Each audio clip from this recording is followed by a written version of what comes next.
Sri Sai Satcharitra, Chapter 28. Sparrows drawn to Shirdi. Preliminary. Sai is not finite or limited. He dwells in all beings, from ants and insects to the god Brahma. He pervades all. Sai was well versed in the knowledge of the Vedas as well as in the science of self realization.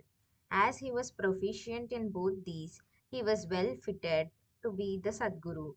Anyone, though learned, but not able to awaken the disciples and establish them in self realization, does not deserve to be called a Sadguru. Generally, the worldly parents give birth to the body, but death invariably follows life. But Sadguru does away with both life and death, and so he is more kind and merciful than anybody.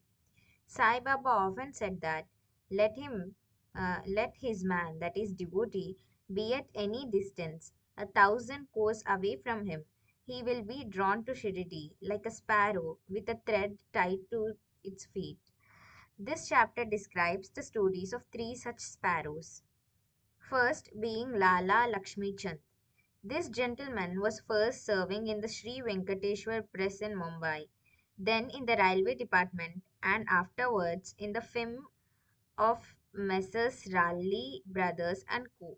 As a munshi, that is clerk, he came in Baba's contact in 1910.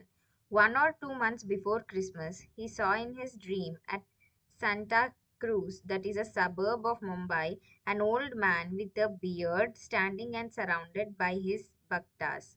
A few days later, he went to the house of his friend, Mr. Dattatreya Manjunath Bijur, to hear the kirtan by Das Ganu. It was, that is, and is always the practice of Das Ganu to keep Baba's picture in front of the audience while doing the kirtan. So Lakshmi Chand was surprised to see that the features of the old man he saw in his dream tallied exactly with those in the picture, and thus he came to the conclusion that the old man he saw in his dream was Sai Baba himself. The Sai of this picture, Das Ganu's Kirtan, and the life of the saint Tukaram, on which Das Ganu discoursed, all these things made a deep impression on his mind, and he decided to go to Shirdi. It is always the experience of the bhaktas that God always helps them in their search of Sadguru and other spiritual endeavors. That very night, a friend named Shankar Rao knocked at his door and asked him whether he would accompany him to Shirdi. His joy knew no bounds, and he at once decided to go to Shirdi. He borrowed rupees 15 from his cousin and, after making due preparations, left for Shirdi. In the train, he and his friend Shankar Rao did some bhajan, that is, sang religious songs, and inquired about Sai Baba with some fellow passengers. Four Mohammedans who were returning to their place near Shirdi, and they all told them that Sai Baba was a great saint living in Shirdi. And they all told that Sai Baba that when they reached Kopargaon, he wanted to buy some good Goas as offering to Baba. So, but he was so wrapped in the scenery and sights there that he forgot to purchase them. When they were nearing Shirdi, he was reminded of the Goas. Now, just then he saw an old woman with a Gawa basket on her head running around after the tonga. So the tonga was stopped and he gladly purchased some fruits. Then, when the woman said, "Take all the rest and offer them on my behalf to Baba," the facts, that is, that he had intended to purchase Goas but had forgotten to do so, the old woman's encounter and her devotion to Baba, all these were a pleasant surprise to both the friends. And Lakshmi Chand thought in his mind that the old woman might be some relation of the old man he saw in his dream. Then they drove on and came near Shirdi, and on seeing flags on the masjid, they saluted them. With puja materials in, Lakshmi Chand was much moved and was extremely happy to see Baba. He wrapped himself around with Baba's feet as a bee with sweet smelling lotus. Then Baba spoke as follows: Cunning fellow, he does bhajan on the way and inquires from others. Why ask others? Everything we should see with our own eyes.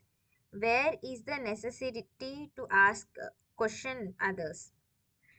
So just think for yourself whether your dream is true or not. Where was the necessity of the darshan by taking a loan from a Marwari? Is the heart's desire now satisfied? Hearing these words, Lakshmi Chand was wonderstruck at Baba's omniscience.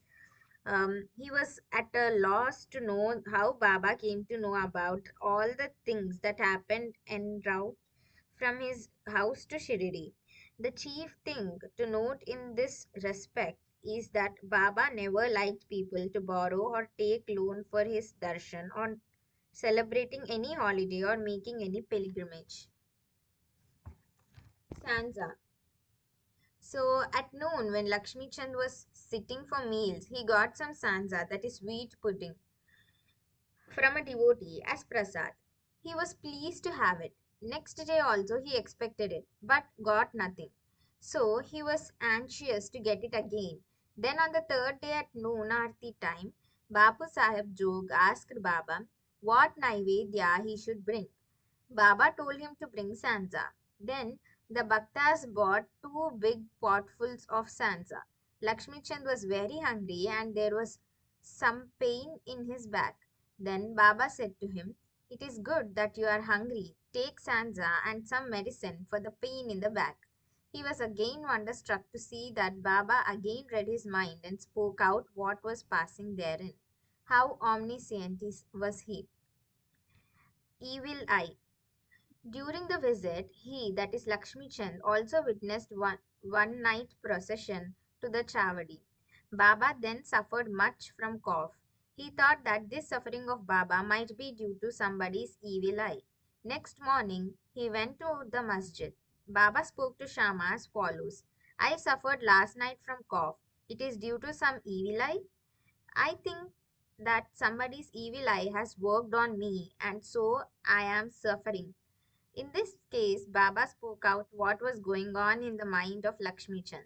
On seeing these proofs of Baba's omniscience and kindness to his bhaktas, he fell prostrate at Baba's feet and said, I am much blessed with your darshan. Ever be kind and merciful to me and protect me always. There is no other God to me in this world except you. Let my mind be ever wrapped in your bhajan and feet. Let your grace protect me from the miseries of the world and let me ever chant your name and be happy. After getting Baba's Udi and blessings, he returned home with his friend, much pleased and content, and was singing Baba's glory on the way. He remained a staunch devotee of Baba then onwards and always sent garlands of flowers, camphor, and dakshina with any person of his acquaintance bound for Shirdi. Second is Burhanpur lady. So now let us turn to another sparrow, that is devotee. So one lady in Burhanpur saw in her dream Sai Baba coming to her door and begging khichdi, that is rice cooked with dal and salt, for his meals. On waking up, she saw nobody at the door. However, she was pleased with the vision and told it to all, including her husband. He was employed in the postal department, and when he was transferred to Akola, both husband and wife, who were devout persons, decided to go to Shirdi. Then, on a suitable day, they left for Shirdi and, after visiting Gomati Tirth on the way, reached Shirdi and stayed there for 2 months. Every day they went to the masjid, worshipped Baba, and passed their time happily.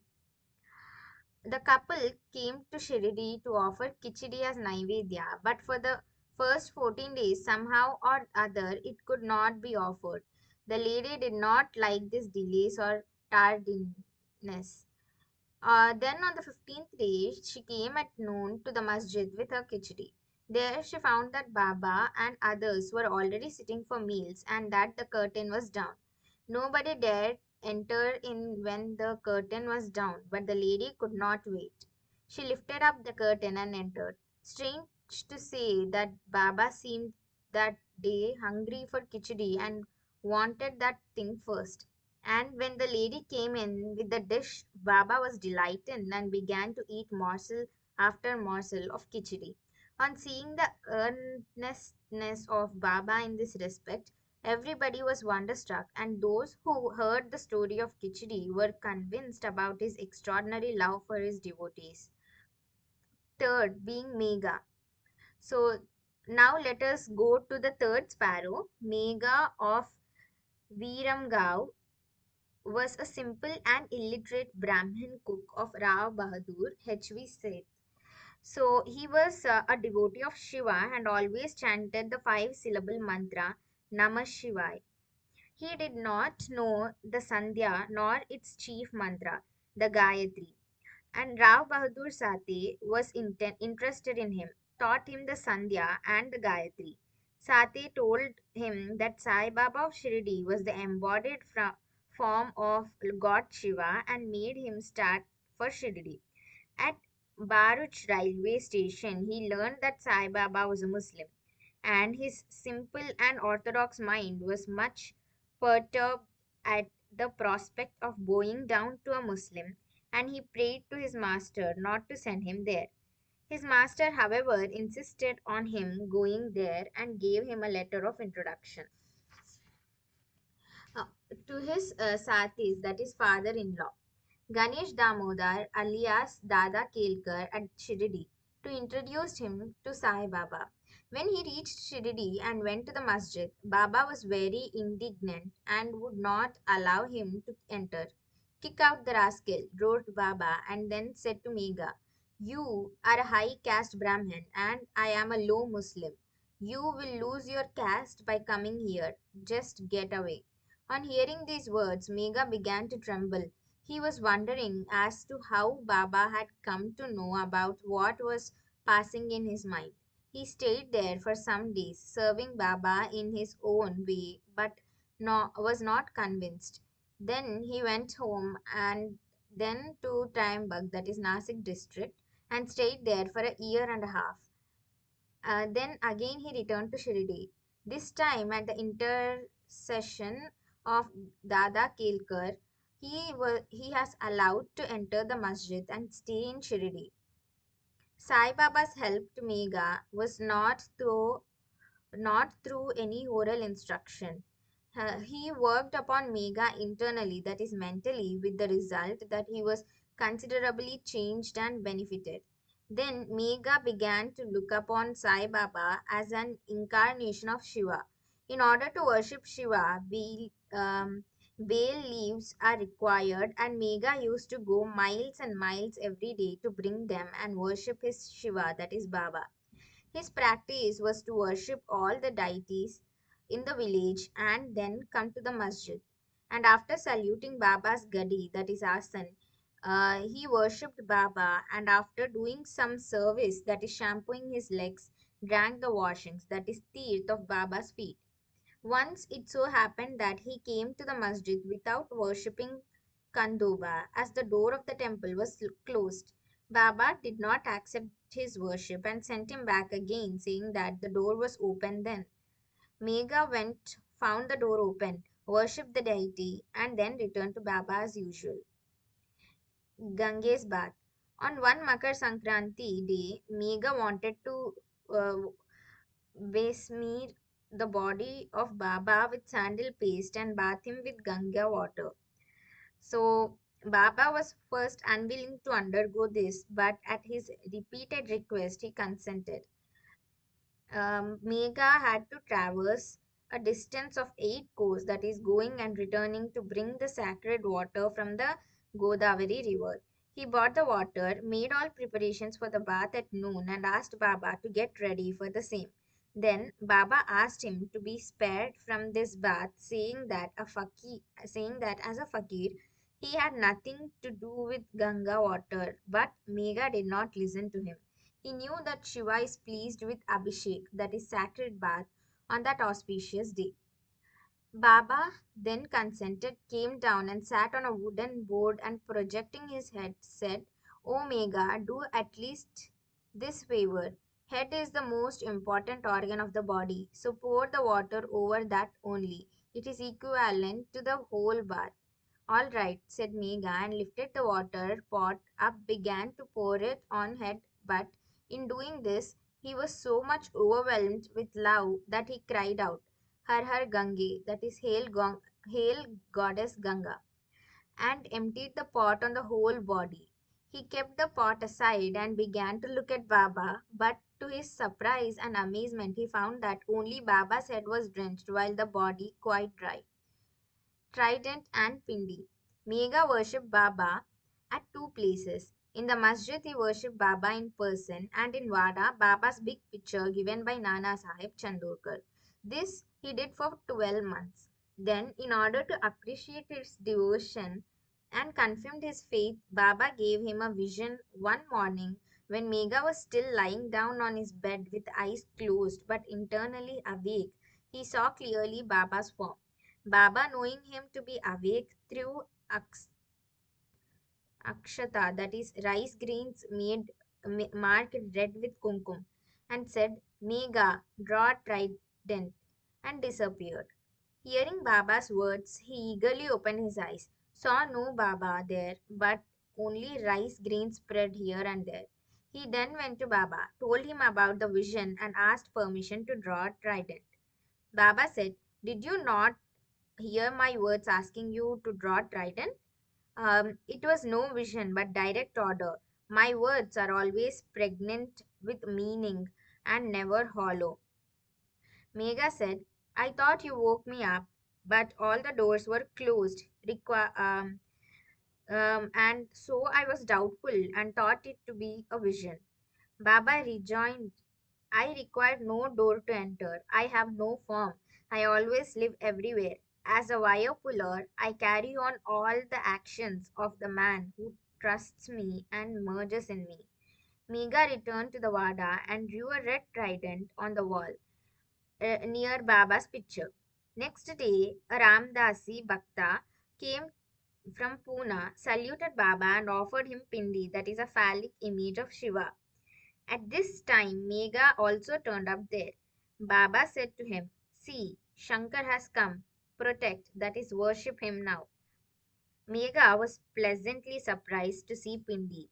Also, in the Vada, Kaka Sahib Dikshit was standing with a towel on his head and after taken his bath and was remembering Sai when he saw Pindi in his mental vision. While he was wondering about this, Megha came and showed him the pindi presented to him by Baba. Dikshit was happy to know that the pindi exactly tallied with the one he saw a few minutes before in his vision.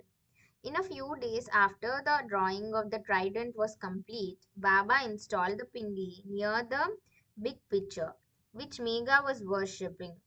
The worship of Shiva was dear to Megha, and by drawing of the trident and the installation of the pindi, Baba confirmed his faith therein. After continuous service of Baba for many years, doing regular worship and arti every noon and evening, Megha passed away in 1912. Then Baba passed his hands over his mortal remains and said, This was a true devotee of mine. Baba also ordered him, at his own expense, the funeral dinner should be given to the Brahmins, and this order was carried out by Kaka Sahib Dikshit. Bo to Sri Sai, peace be to all.